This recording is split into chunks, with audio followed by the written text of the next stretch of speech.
Well, this could be a massive mistake. Let's begin.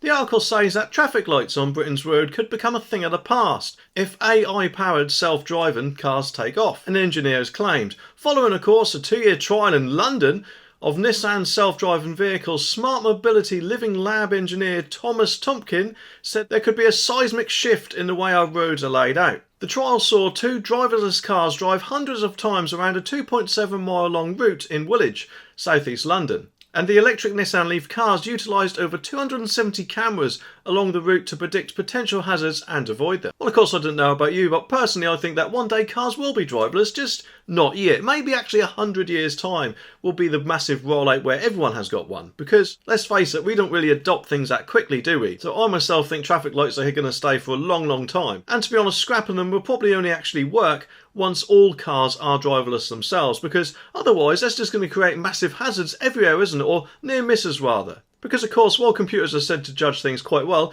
they can actually sometimes leave it to the last possible moment, can't they?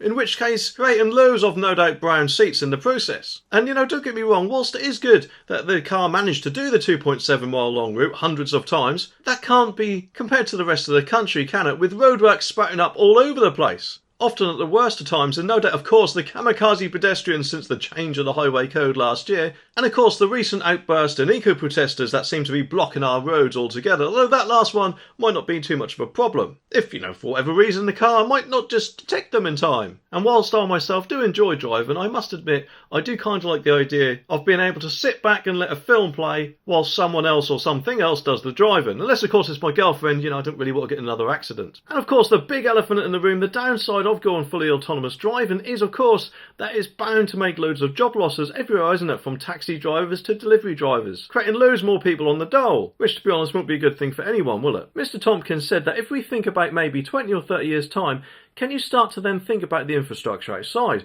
Can you start to remove some of the infrastructure such as traffic signals? Obviously there's a lot of work to be done before that ever takes place, but that's where you can start to see a seismic shift in the way our roads are laid out. It costs around £1 million per kilometre to roll out the high-end road systems utilised by the trial, but Mr. Tompkin believes that the infrastructure could be massively expanded using cheaper tech. Well, let's just hope so, because to be honest, we pay enough to drive as it is at the moment, don't we? Not forgetting, of course, with the road tax, and in this video, with the possible rise of something else. Anyway, subscribe for more, and I'll see you in the next one.